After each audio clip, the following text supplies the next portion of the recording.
ଆଜି କାହିଁକି କେଜାଣି ବହୁତ ପୁରୁଣା କଥାଟିଏ ମନେ ପଡ଼ିଯାଉଛି। ଏମିତି ଏକ କାହାଣୀ ଯାହା ମୋ ଜୀବନର ଗତିପଥକୁ ହିଁ ବଦଳେଇ ଦେଇଥିଲା।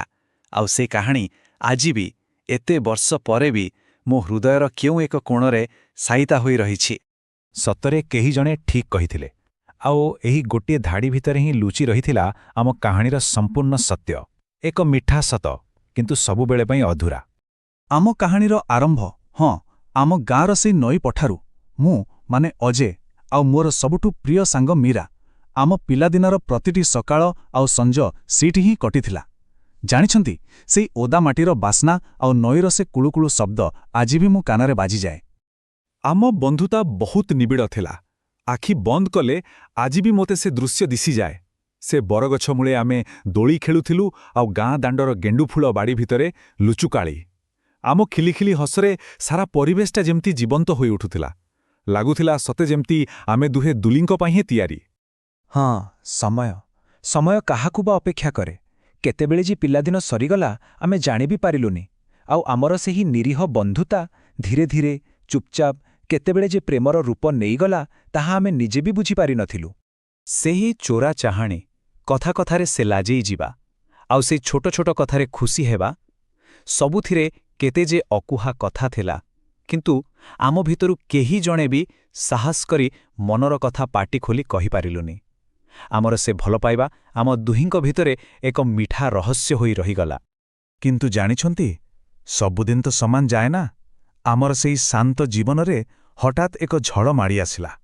ଦିନେ ଅଚାନକ ଖବର ଆସିଲା ଯେ ମୀରାର ବାହାଘର ଠିକ୍ ହୋଇଯାଇଛି।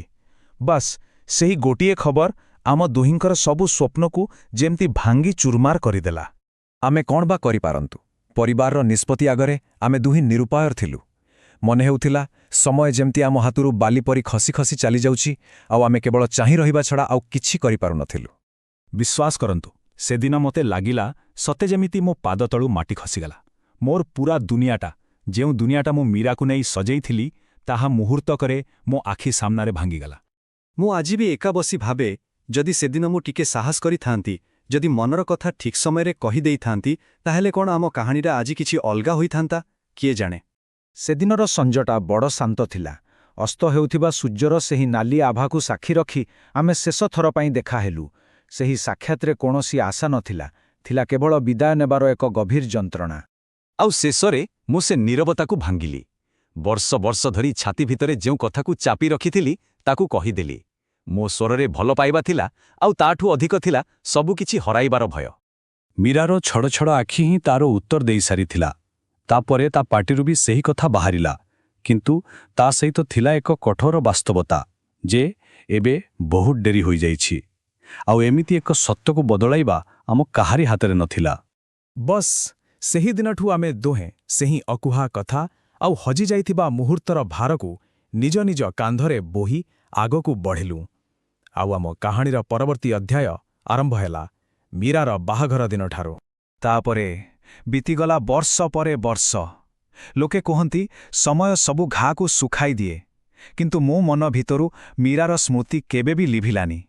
ପ୍ରତିଟି ଦିନ, ପ୍ରତିଟି ମୁହୂର୍ତ୍ତ ଏକାକୀପଣରେ ହିଁ କଟିଲା। ସମୟ ବହୁତ ଆଗକୁ ବଢ଼ିଗଲା, କିନ୍ତୁ ମୁଁ ସେଇଠି ହିଁ ଅଟକି ଯାଇଥିଲି। ବହୁତ ବର୍ଷ ବିତି ଯାଇଥିଲା। ମୁଁ ପୂରାପୂରି ଭାବି ନେଇଥିଲି ଯେ ବୋଧହୁଏ ଜୀବନରେ ଆଉ କେବେ ଦେଖା ହେବନି। କିନ୍ତୁ ଭାଗ୍ୟର ଖେଳ ବଡ଼ ବିଚିତ୍ର। ଦିନେ ଏକ ଶାନ୍ତ ଅପରାହ୍ନରେ ହଠାତ୍ ଆମର ରାସ୍ତା ପୁଣି ଥରେ ମିଶିଗଲା।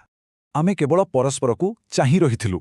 ପାଟିରୁ ପଦେ ବି କଥା ବାହାରୁ ନଥିଲା, କିନ୍ତୁ ଆଖି ବହୁତ କିଛି କହିଦେଉଥିଲା। ସେହି ଗୋଟିଏ ମୁହୂର୍ତ୍ତରେ ଆମେ ଦୁହେଁ ବର୍ଷ ବର୍ଷ ଧରି ସାଇତି ରଖିଥିବା ସବୁ ଅକୁହା କଥାକୁ ପଢ଼ି ନେଇଥିଲୁ। ଆମେ ଦୁହେଁ ଜାଣିଥିଲୁ ଯେ ଆମ କାହାଣୀ କେବେ ବି ସମ୍ପୂର୍ଣ୍ଣ ହେବ ନାହିଁ। ହୁଏତ କିଛି ପ୍ରେମ ଅଧୁରା ରହିବା ପାଇଁ ହିଁ ହୋଇଥାଏ। ଆଉ ଏହା ଥିଲା ଆମ ଜୀବନର ସେହି ସତ୍ୟ, ଯାହାକୁ ଆମକୁ ଗ୍ରହଣ କରିବାର ଥିଲା। ହଁ, ଆମ କାହାଣୀର କୌଣସି ସୁଖଦ ଅନ୍ତ ହୋଇନଥିଲା, କିନ୍ତୁ ଆମ ପ୍ରେମ କେବେ ଶେଷ ହୋଇନଥିଲା। ଏହା ଆଜି ବି ମୋ ସ୍ମୃତିରେ ଜୀବିତ ଅଛି। କାରଣ ସତ କହିବାକୁ ଗଲେ, ସତ୍ୟ ପ୍ରେମର କେବେ ମୃତ୍ୟୁ ହୁଏ ନାହିଁ। ଏହା କେବଳ ସମୟର ପୃଷ୍ଠରେ ଏକ ମଧୁର ସ୍ମୃତି ହୋଇ ରହିଯାଏ।